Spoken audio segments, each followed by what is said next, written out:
یہ جی کوئی آج کا جی اعتراض نہیں ہے، یہ تلوار کے زور پر اسلام تلوار کے زور پر پھیلا۔ الفاظ اسلام پھیلا جو ہے نا وہ تبلیغ سے ہے، جو رب کا قانون ہے نا وہ نافذ زور تلوار ہوا ہے، اس کو نافذ کیا گیا ہے۔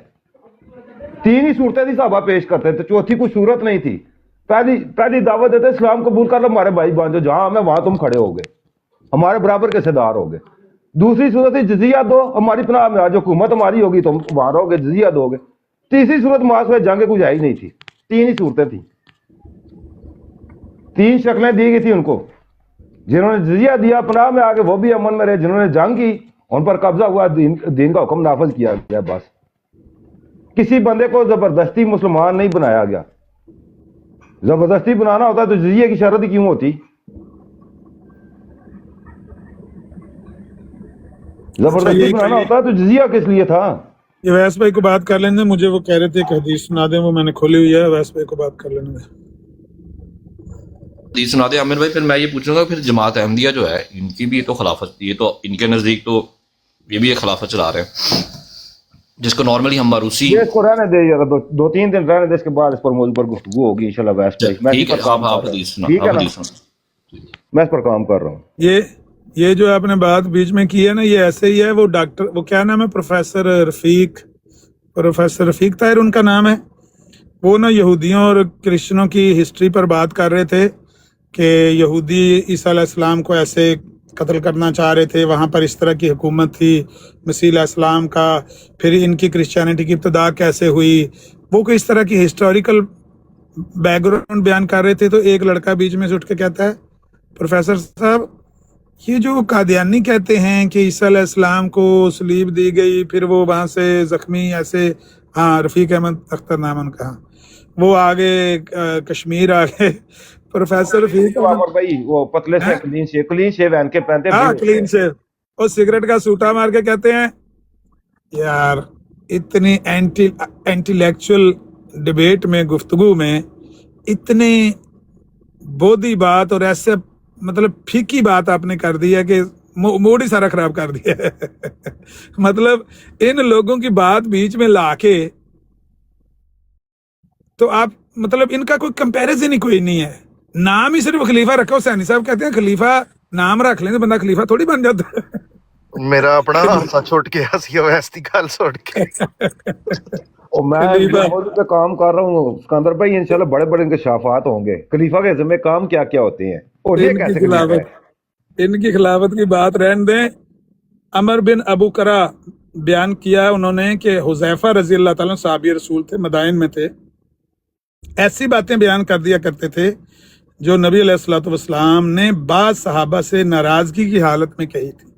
اب یہ روایت بھی صحیح ہے، سند بھی اس کی صحیح ہے، ٹھیک ہے، مسند احمد میں بھی ہے، حالانکہ ابو حذیفہ بڑے معتبر صحابی ہیں اور ان کو امین الامت بھی ان کو کہا جاتا ہے میرا خیال نہیں، وہ ان کو عبیدہ بن جراح کو کہا جاتا ہے، یہ ابو عبیدہ بن جراح کو بھی کہا جاتا ہے، ایک اور کو بھی کہا جاتا ہے، دو صحابی ان کو کہا جاتا ہے کہ ان کو نبی کریم علیہ السلام نے منافقین کے نام بتایا تھے، عمر کہتے تھے کہ جس جنازے میں یہ نہ ہو ہم وہ جنازہ نہیں پڑھتے۔ ہاں، تو اسی لیے ان کو امین الامت کہتے ہیں، ان کو بھی امین الامت کہتے ہیں، ان کو بھی کہ ابو عبیدہ بن جراح کو بھی کہتے ہیں، ان کو بھی کہتے ہیں۔ تو وہ کہتے ہیں کہ وہ کبھی ایسی باتیں بھی بیان کر دیتے تھے جو نبی پاک صلی اللہ علیہ وسلم نے کبھی غصے کی حالت میں کسی کو کہی تھی۔ چنانچہ جن لوگوں نے حضرت حذیفہ سے یہ باتیں سنی ہوتی وہ حضرت سلمان فارسی کو آ کر کہتے، تو حضرت سلمان فارسی رضی اللہ تعالیٰ عنہ کہتے ہیں کہ حذیفہ جو کہتے ہیں انہیں ہی ان کا زیادہ پتہ ہوگا، یہ زیادہ میچور بات ہے۔ ہم نہیں کہتے کہ حضرت حذیفہ کی معاذ اللہ کو اس میں غلطی ہے، لیکن یہ دیکھیں میچورٹی کا دیکھیں عالم، حضرت سلمان کی میچورٹی دیکھیں، وہ کہہ دیتے اچھا ان کو ہی پتہ ہوگا۔ لوگ حضرت حذیفہ کے پاس آتے اور کہتے کہ ہم نے آپ کی بات حضرت سلمان کے سامنے ذکر کی ہے تو انہوں نے آپ کی تصدیق کی نہ تکذیب کی، یعنی آپ بھی تو اسی دور کے صحابی ہیں، وہ بھی نبی پاک کی مجلس میں آپ بھی، لیکن وہ آپ کی نہ تصدیق کر رہے ہیں نہ تکذیب کر رہے ہیں۔ تو چنانچہ حضرت حذیفہ حضرت سلمان کے پاس آئے جب کہ وہ ایک کھیت میں کام کر رہے تھے، انہوں نے کہا سلمان آپ کو کیا چیز مانے ہے، کون سی چیز آپ کے رستے میں رکاوٹ ہے کہ جو باتیں میں نے رسول اللہ صلی اللہ علیہ وسلم سے سنی ہیں آپ ان میں میری تصدیق نہیں کرتے ہیں۔